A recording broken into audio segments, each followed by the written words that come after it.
The Middle East is holding its breath. War does not begin with explosions, it begins with movement. Aircraft carriers shift positions, bombers rotate into forward bases, missile defense systems go on alert. Diplomats lower their voices or stop talking altogether. And right now, the signs are everywhere. America is preparing for the possibility of a strike on Iran, not because it wants another war, but because it believes time may be running out. This is the most dangerous phase of any crisis, the moment before decisions are made. The United States has spent months reinforcing its military posture across the region. Warships patrol strategic waterways, surveillance flights increase, quiet warnings are sent through black channels. Officially, Washington says all options remain on the table. Unofficially, the message is sharper. The nuclear clock is ticking. Iran's nuclear program has advanced to a point where warnings sound different now, not hypothetical, not distant, immediate. And once military planners begin to believe that diplomacy may no longer stop the program, the logic of force starts to dominate the conversation. The United States has faced Iran before, many times, but this moment is not like the others. Iran is no longer years away from nuclear capability. Its enrichment levels are unprecedented. Its stockpiles are growing. Its oversight is reduced. The buffer time, the margin for diplomacy, has collapsed. For American decision makers, this creates a terrifying dilemma. Strike now and risk regional war. Wait longer and risk a nuclear Iran. Neither option is acceptable, but one may soon be unavoidable. From Washington's perspective, a nuclear-armed Iran would shatter deterrence across the Middle East. Allies would lose faith, rivals would escalate, proliferation would spread, and worst of all, America's red lines would be exposed as empty threats. For a global power, credibility is survival. Iran sees the same movements and draws its own conclusions. In Tehran, military readiness has intensified, air defenses are activated, missile units are dispersed, naval forces prepare for asymmetric warfare in strategic waterways. Iranian leaders do not believe an American strike would be limited. They believe it would aim to cripple their defenses, their command structure, and their nuclear infrastructure in one decisive blow. From Iran's perspective, this is not about compliance or negotiation. It is about regime survival, and history has left Iran deeply distrustful of American intentions. Promises were broken, deals collapsed, sanctions returned, pressure never stopped. So Iran prepares not just to defend but to retaliate. But Tehran believes one thing above all else.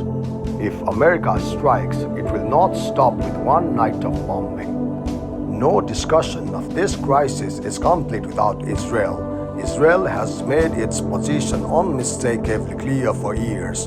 A nuclear Iran is an existential threat, not a political challenge, not a strategic inconvenience, a threat to national survival. Israeli planners have studied Iranian targets for decades. They have rehearsed scenarios. They have demonstrated their willingness to strike preemptively, even alone. For Washington, this creates additional pressure. If America does nothing, Israel might act.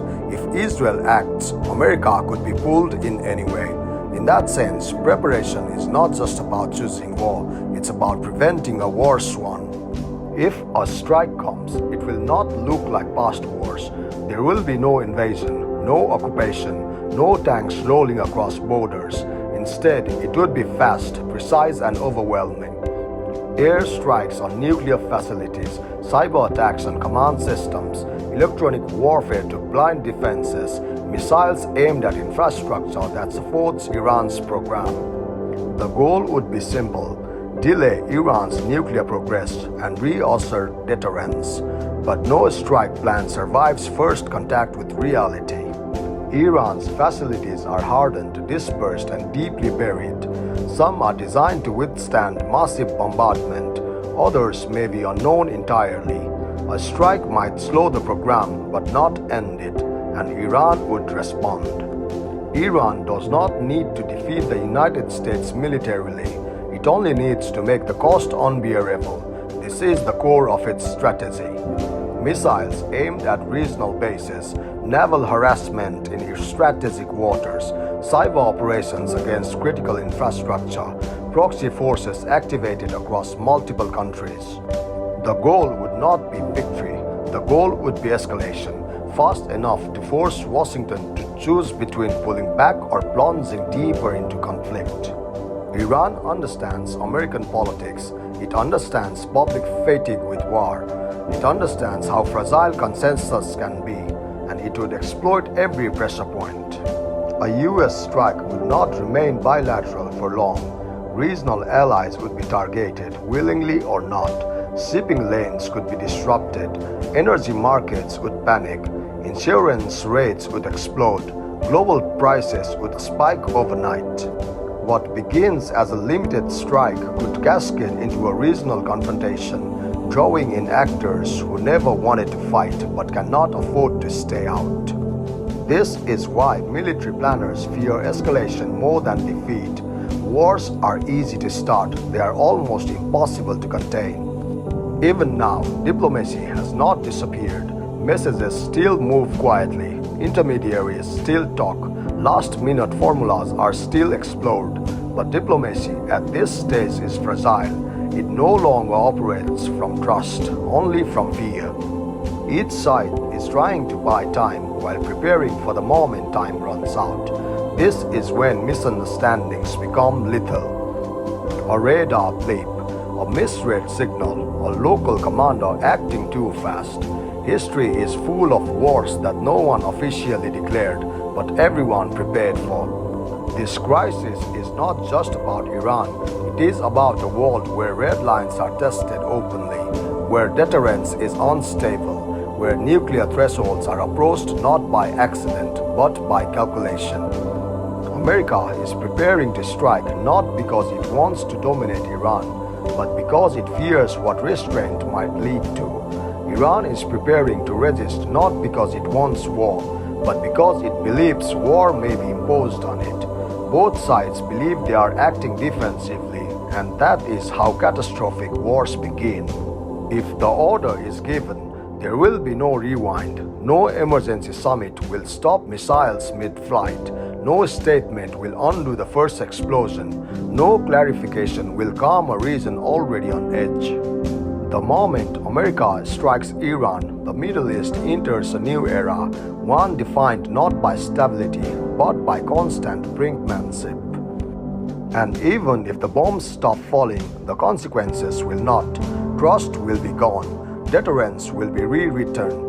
The nuclear question will return, stronger, darker, and more urgent than before. Right now, the world is watching preparations, not outcomes.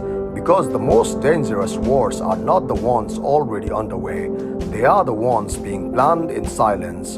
America is preparing to strike Iran, Iran is preparing to survive it. And somewhere between preparation and decision, history is waiting.